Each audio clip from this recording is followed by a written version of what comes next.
Hello fellow pilots, I'm Japan and this is next episode of Airbase Briefing.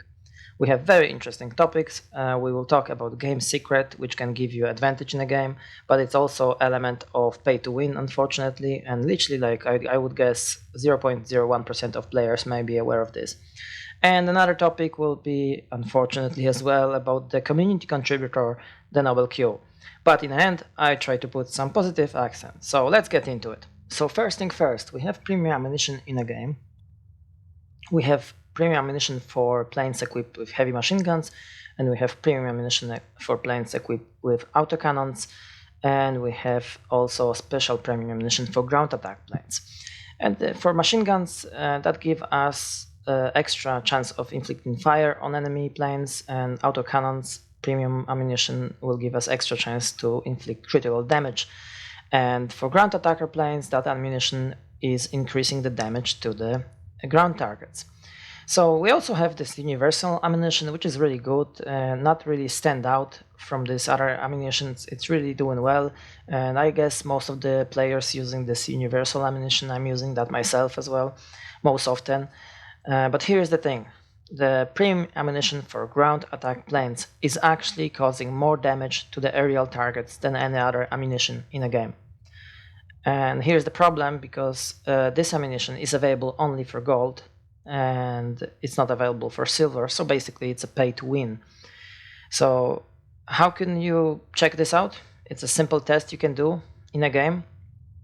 If you go into the training room and add some 5 bots into the training room with command center, so that allowed bots to take over the command center, and you're gonna take over some other sector by yourself in, let's say, tier 10 heavy fighter, yeah? So then you will have this bomber flight formation, 5 bombers. Just use your universal ammunition first, go destroy this flight of the bombers, and then swap the ammunition for ground attack planes. Put this ground attack planes ammunition into the heavy fighter and destroy these 5 bombers, and just count the time which is that taking this process, So you will see that destroying the 5 bombers with premium ammunition is actually going to be faster than with universal ammunition. So that's a kind of problem I have. I would like to address that, and most of the players are not aware of that. I'm pretty much sure that like 0.1% players maybe are aware of this.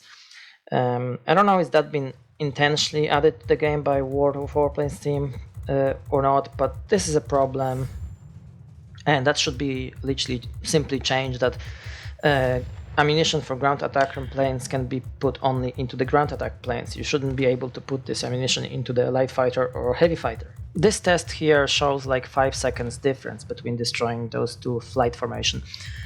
So advantage is on premium ammunition for ground attacker sides, but you may come up with different results. It depends how you approach this test. You need to be very accurate, like start firing from 500 meters, go through those bombers exactly the same way and so on, but it's always going to be a advantage on the premium ammunition side. And the real solution to this is really move into the ammunition for silver, for all the ammunition, like not only this one, and not allow this ammunition to be put into the heavy fighter or light fighter and so on. Just we need to drop this premium ammunition like any other game did. Like World of Tanks doesn't have anymore this ammunition for gold. You can buy the ammunition for silver. World of Warships actually doesn't have such a thing like premium ammunition. So this is bad road to go, and it always gonna create this accusation that this game is pay to win. And now we are going to community contributor. That's the person which test planes when they first came in and give some suggestion, ask question to World of Warplanes team, supposedly like in your behalf, have a special account, press account, to test those planes early. So sounds good, yeah? But what if this person is actually insulting other players, showing their statistics, telling who can play on tier 10 and who cannot, or call them names, or suggest that they have no brain, and many others like on his stream, and which he put later on the YouTube channel as well. So here is my question to the World of Warplanes team. How in the hell the Noble Q is a community contributor for this game? Like, his behavior is far away from being noble, so let's take a look. in the heavy who just played like an idiot when he tried to... Oh, another awful team. RB17, cockroaches in the brain. And from there we could have built a win, but the bomber just chickened out. Complete coward, ran to the side. Now my team's just turned to absolute numpties. What a terrible team again.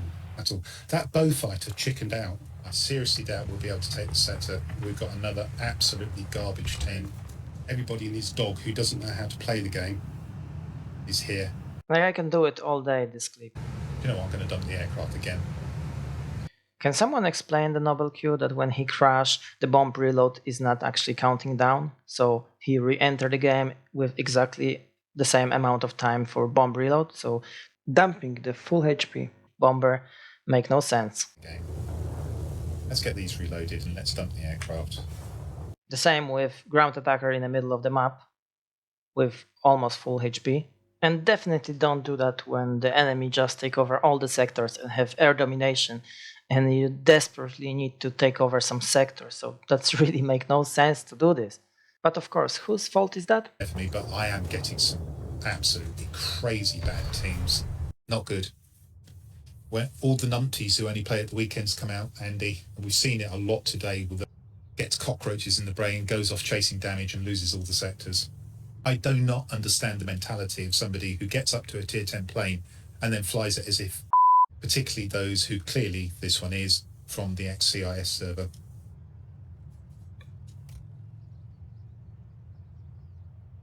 Just should not be playing at tier 10, I would suggest. Let's have a look and see if he should be. No, he shouldn't be, 49.1%. What is he thinking, like, to say such a thing? It's just a shame that he's a community contributor for this game. Like, to say, pick it up the players and say who should and who shouldn't play on tier 10. Just a disgrace. And he himself plays so poorly so often. It's insane. Just take a look on this clip here. Not much of a contest, is it? So this is here is first and last kill in this entire game. One kill. Nothing else. Been shot down 5 times. Destroy some ground targets, and that's it. And actually, no, not that's it. Just guess who's gonna be blamed for.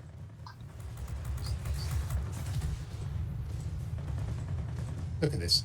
All 3 of them have stayed over that garrison. Not one of them, once we took it, not one of them has moved to go to the centre. It's really awful play. Absolutely none of them came here. So let me put that straight. 100 capture points. 0 sectors capture. 1 plane destroy. And been killed 5 times. And that's the guy who tells you you should or you shouldn't play on tier 10. That sounds a little bit too serious. Let's have a laugh. Now that I'm out of the game, we've got no chance. Really? You'd rather try and shoot me than try and do your ground attacking? But I suppose the opportunity was there. And if he'd got me out, he would have made this an easier job instead of an impossible one. Oh, I'm actually mucked up here. And avoiding the chimney, I knew I had to fly into his bomb trap. And he did drop a bomb. That was unfortunate. That chimney stopped me from going the way I wanted to. I mean, like, for fuck's sakes. Like, blaming players is one thing. I'm blaming static object is something else entirely. That chimney stopped me from going the way I wanted to. I don't engage in flights, particularly the nasty ones at high tiers of bombers plus heavy fighters against a rather nasty flight with it. Oh, looky here. This is interesting. I'm going to accept that straight away. He's here, look. Let's see if he will play. It's funny and not funny in the same time. Like, if you are in a flight with your friend and you appear on his stream, then he gonna call you nasty. But if he is going bomber and heavy fighter, that's okay. Mistakes are funny quite often, but not all of them, I guess. But when he confuse low survivability with low maneuverability, then for new players that could be misleading, and that's not so funny actually. Good and should not be trying to do in the plane. So for instance, don't try and dogfight because this is a low maneuverability plane. And here's the P-36. We'll do the same again. Aircraft details. And even though it's a fighter, look again, low maneuverability, vulnerable engine. Initially, when you get the Bristol 146, this is true. Low maneuverability. This is an example of what the game tells you.